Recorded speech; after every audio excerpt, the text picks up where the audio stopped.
I got to say, it kind of hurt.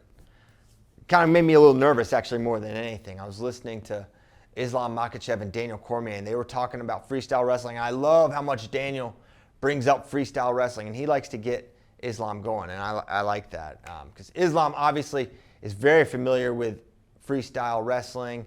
He's from Dagestan, the hub, one of the great training locations for all of wrestling, and so many Olympic champions and world champions have emerged from Dagestan, and combat sports and wrestling is in the blood there in Russia. And he said something about our Olympic team, and it hurt, and because I had to confront a reality, right? He said, which weight division you think US win? Which one? In men's freestyle wrestling? Yeah, Kyle Dake wins. Kyle Dake wins. 74 Brother, kilos. We win. 57 kilos, we win.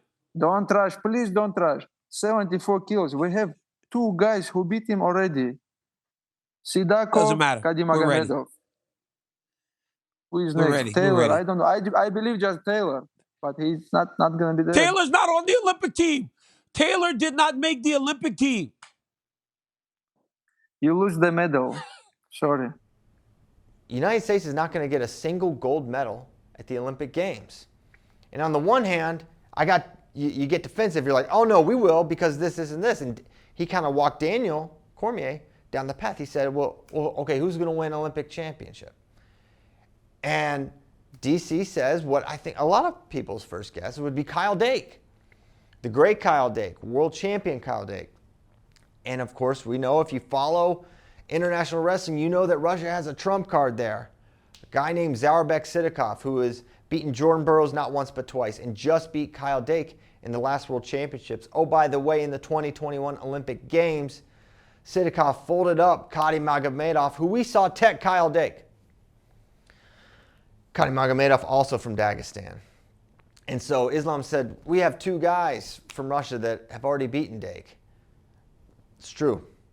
It's true. And there's no denying that right now on paper, Zaurbek Sidakov is undisputably the favorite to win the Olympic Games. And he's proven to be a better wrestler than Kyle Dake at this point. American fans, we have to confront that reality. That doesn't mean we have to pick him. We don't have to cheer for him, certainly. But you need to know that Kyle Dake is an underdog going into the Olympic Games. Make no mistake about it.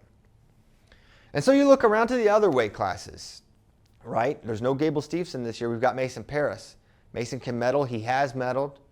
But an Olympic title seems a little far-fetched. And you look at Kyle Snyder, and he's won an Olympic championship. Yet, you look at the field, and you look at the two Russian figures that loom there, Abdulrashid Sadulayev, who may be the greatest wrestler of all time. He might be. He's in that weight class. And oh, by the way, the man who just beat Sadulayev, Tajudinov, a young man, also from Dagestan, representing Bahrain, he has a 10-0 over Kyle Snyder.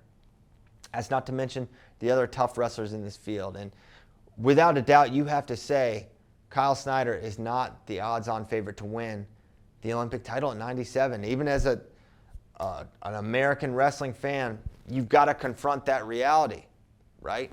Kyle's not the favorite to win at 97.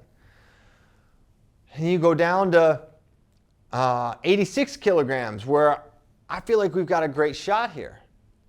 You've got Aaron Brooks.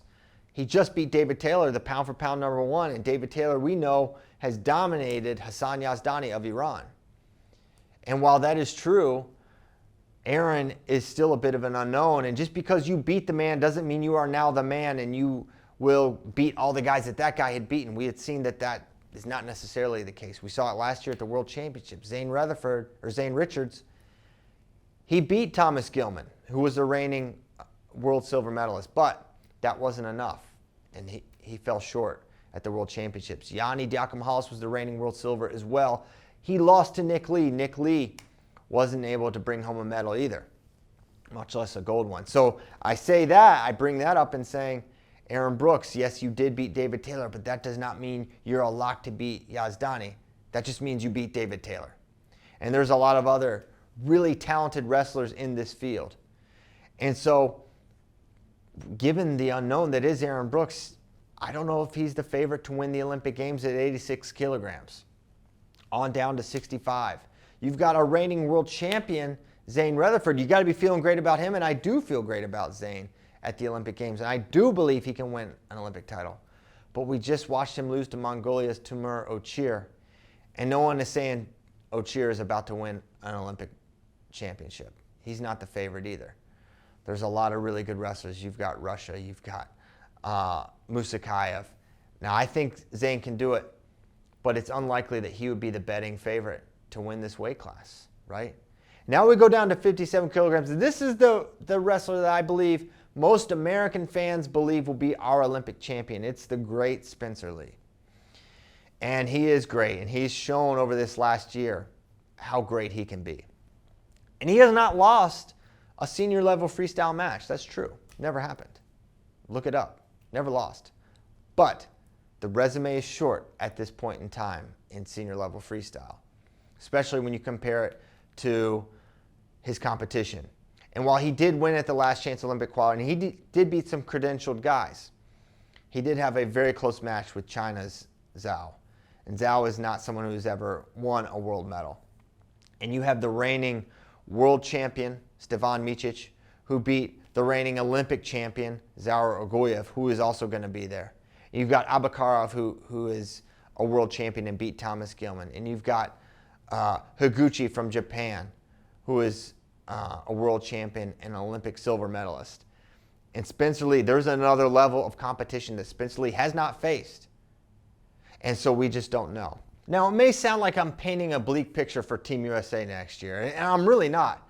Remember, in 2021, we won 5 Olympic medals in men's freestyle. We only brought 5. There's 6 weights. We didn't qualify the 1 weight. Now we have 6. 6 medals is absolutely realistic for this team. And I'll tell you one other thing. Team USA men's freestyle, we win Olympic gold medals. We do it every single Olympic Games. Let's go back. 21, we had 2. In 16, we had Kyle Snyder. In 12, we had Jake Varner and Jordan Burroughs. 2008, Henry Cejudo. 04, Kale. 2000, we had Slay. In 96, Tom Brands and others. 92, 88, 84. We didn't go in 80. 76, 72. I mean, we're going back pre-Gable era. We win Olympic gold medals. That's what we do in men's freestyle. And it's going to happen this year. I firmly believe it. We've got a lot of guys with a shot. They may not be the favorites, but these guys are going to be prepared and ready to rock and roll. And I think Islam Makhachev, though his point stands, and it has credence, I think he's going to be wrong after the Olympic Games. USA is coming home with some gold.